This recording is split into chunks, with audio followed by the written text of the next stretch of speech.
Let's spike crime की कहानी। मुन्ना बजरंगी और श्री प्रकाश शुक्ला, ये दो नाम उत्तर प्रदेश के अपराध जगत की उन कहानियों का हिस्सा है जो कभी पुलिस के फाइलों और मीडिया की सुर्खियों का सबसे बड़ा हिस्सा हुआ करते थे। मुन्ना बजरंगी वो था जिसके नाम से पूर्वी उत्तर प्रदेश के लोग कांपते थे। जब उसने मुख्तार का साथ पकड़ा तो यूपी का वो माफिया तैयार हुआ जो LMG से लेकर AK-47 तक का इस्तेमाल करता था। मुख्तार वर्सेज ब्रिजेश सिंह की लड़ाई के सबसे बड़े कांड यानी बीजेपी विधायक कृष्णानंद राय की हत्या में जिसने सबसे बड़ा रोल निभाया वो था मुन्ना बजरंगी।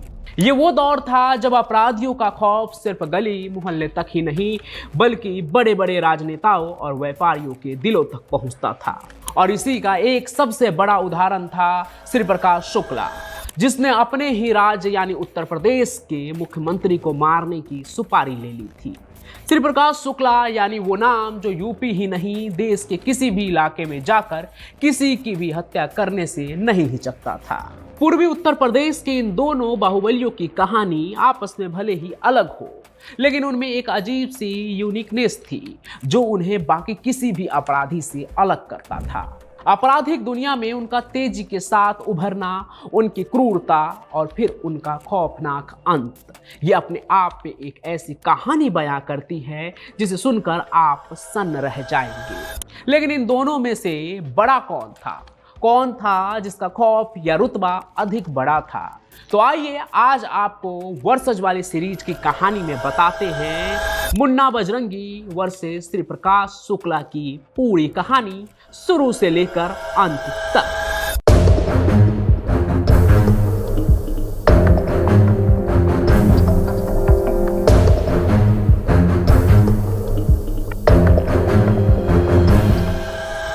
मुन्ना बजरंगी का असली नाम था प्रेम प्रकाश सिंह। वो 1967 में उत्तर प्रदेश के जौनपुर जिले के पूरे दयाल गांव में पैदा हुआ था।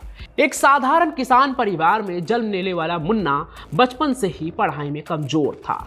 5वीं कक्षा तक की पढ़ाई के बाद उसने स्कूल भी छोड़ दिया, लेकिन उसकी उम्र के साथ साथ उसका गुस्सा और उसकी जिद बढ़ती जा रही थी। जब बाकी बच्चे खेल खिलौने में लगे रहते थे तब मुन्ना छोटी मोटी लड़ाइयों में शामिल हो जाता था। उसके अंदर का ये गुस्सा धीरे धीरे अपराध की ओर उसे खींचने लगा और 15 साल की उम्र तक आते आते उसने छोटे मोटे अपराध करने भी शुरू कर दिए। आलम यह था कि प्रेम बस उसके नाम में ही बचा था, असल में वो खूंखार बनते जा रहा था। वहीं दूसरी ओर श्री प्रकाश शुक्ला का जन्म 1973 में गोरखपुर जिले के बिठुआ गांव में हुआ। वो एक ब्राह्मण परिवार से ताल्लुक रखता था, साधारण परिवार था, धर्म और संस्कृति का माहौल था घर में। लेकिन श्री प्रकाश का स्वभाव बचपन से ही तेज और गुस्सैल था। ऊपर से पढ़ाई भी बस खींच कर ही चल रही थी, लेकिन खेल कूद में उसकी दिलचस्पी बहुत थी। लेकिन किस्मत ने उसे अपराध की चौखट पर लाकर खड़ा कर दिया। असल में ये कहानी भी बहुत फिल्मी है कि कैसे वो अपराध की दुनिया में आया। कहते हैं अपराध की ओर उसका झुकाव तब शुरू हुआ जब उसकी बहन के साथ किसी ने छेड़खानी कर दी। उस घटना ने उसे इस कदर बदल दिया कि उसने उस लड़के की हत्या ही कर दी जिसने उसकी बहन की इज्जत पर हाथ डाला था। यह पहली बार था जब श्री प्रकाश शुक्ला ने हत्या जैसा अपराध किया और इसी घटना ने उसके आपराधिक सफर की शुरुआत कर दी। और इस तरह के कामों में उसे सह मिला हरिशंकर तिवारी का, जिसके बदौलत श्री प्रकाश शुक्ला और भी खूंखार बनता चला गया। अब जब बात पहले अपराध की हो ही गई है तो मुन्ना बजरंगी ने भी 1984 में अपना पहला बड़ा अपराध किया था जब उसने बीजेपी नेता रामचंद्र सिंह की हत्या कर दी। इस घटना के बाद उसका नाम पूर्वांचल में गूंजने लगा। मुख्तार अंसारी जैसे बड़े माफिया डॉन का संरक्षण मिलने के बाद मुन्ना ने अपने अपराध का साम्राज्य खड़ा करना शुरू कर दिया। आगे वो मुख्तार अंसारी का सबसे भरोसेमंद शूटर भी बन गया। वहीं श्री प्रकाश शुक्ला ने साल 1993 में अपने आपराधिक करियर की शुरुआत की। शुरुआती दिनों में वो गोरखपुर के छोटे मोटे अपराधी गिरोह से जुड़ा रहा, लेकिन जल्द ही उसने खुद का गैंग बना लिया। लेकिन उसका तरीका मुन्ना बजरंगी से बहुत ही अलग था। वो पेशेवर हत्याओं में माहिर था, यानी कि कॉन्ट्रैक्ट किलिंग एकदम प्रोफेशनल तरीके से। उसका कोई अपराध ऐसा नहीं था जिसमें वो सबूत पीछे छोड़कर चला जाता हो। श्री प्रकाश शुक्ला प्रोफेशनल था तो मुन्ना बजरंगी बेधड़क हत्याओं को अंजाम देने वाला खूंखार अपराधी, जिसने पूर्वांचल में अपना खौफ इस कदर फैलाया कि व्यापारी, राजनेता और यहां तक कि पुलिस वाले भी उससे खौफ खाने लगे। कहते हैं उसने 100 से ज्यादा हत्याएं की थी, जिनमें सबसे बड़ी घटना थी साल 2005 में बीजेपी विधायक कृष्णानंद राय की हत्या।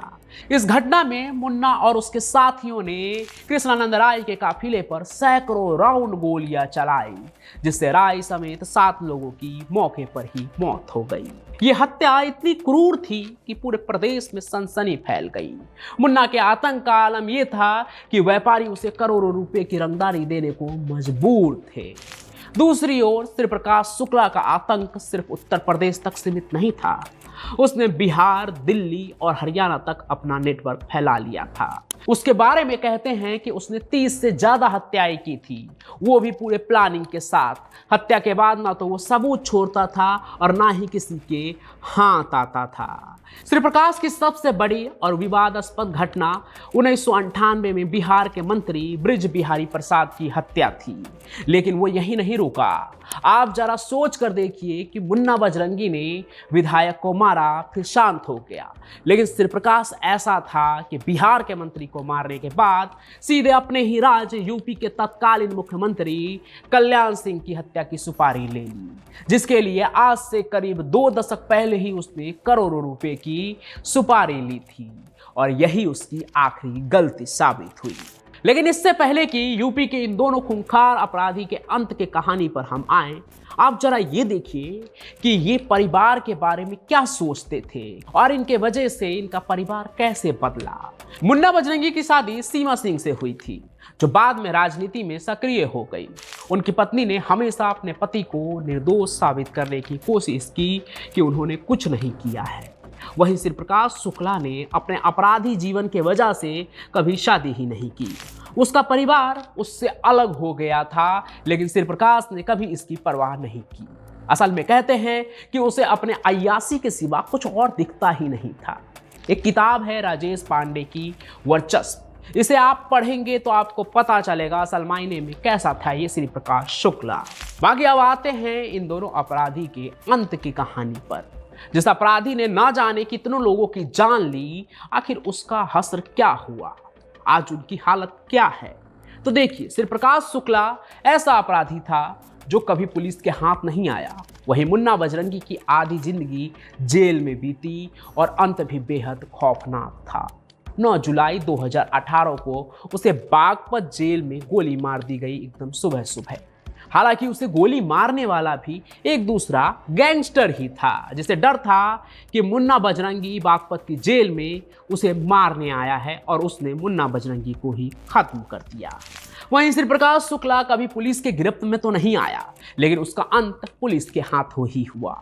बहुत लंबी खोजबीन के बाद 22 सितंबर 1998 को गाजियाबाद में ही एसटीएफ के बिछाए जाल में श्री प्रकाश शुक्ला फंस गया। फिर उसी इनकाउंटर में उसकी मौत हो गई और हमेशा के लिए उसका आतंक यूपी से खत्म हो गया। इन दोनों अपराधी की कहानियां भले ही अलग हो, लेकिन एक समानता यह है कि उन्होंने अपने खौफ और अपने अपराध के साम्राज्य में एक ऐसा डर पैदा किया जिसे मिटाने में पुलिस और प्रशासन को सालों लग गए।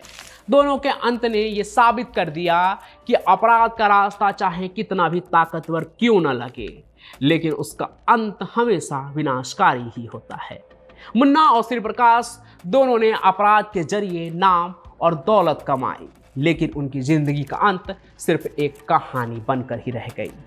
कहानी में मेरी और आपकी दोनों की दिलचस्पी है, इसलिए आपसे गुजारिश है कि मेरी द्वारा लिखी गई एक किताब है, उसे भी जरूर पढ़िएगा। ये एक क्राइम फिक्शन नोवेल है, उसने कहा आई हेट राइटर, जिसे मैंने ही लिखा है। उम्मीद है कि आपको बहुत पसंद आएगा, पढ़ के जरूर बताइएगा। बाकी आज की ये कहानी कैसी लगी वो भी कमेंट में जरूर बताइए, और साथ ही साथ इस कहानी को ज़्यादा से ज़्यादा शेयर कीजिए। हमारे इस चैनल को सब्सक्राइब भी जरूर कर लीजिए, ताकि जो भी कहानी मैं लेकर आऊँ उसका नोटिफिकेशन आप तक पहुंचे बिना किसी रुकावट के, और हमारा ये परिवार भी और बड़ा हो। अभी हम 30,000 लोगों का परिवार हो चुके हैं, हमें 1 लाख और फिर मिलियन की तरफ भी जाना है, तो आप लोगों का सपोर्ट बहुत ज्यादा जरूरी है। बाकी मैं पंचम प्रकाश यूं ही अपनी क्राइम की कहानियों के साथ आपसे रूबरू होता रहूंगा। तब तक के लिए आपका बहुत बहुत धन्यवाद।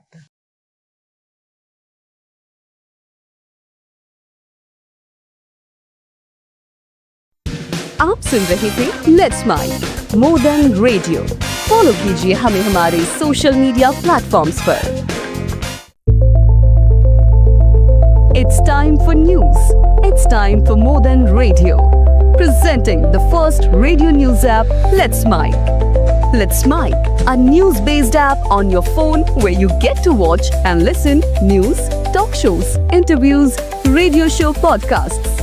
On Let's Mic, you get all relevant information of TV, print, radio, podcast,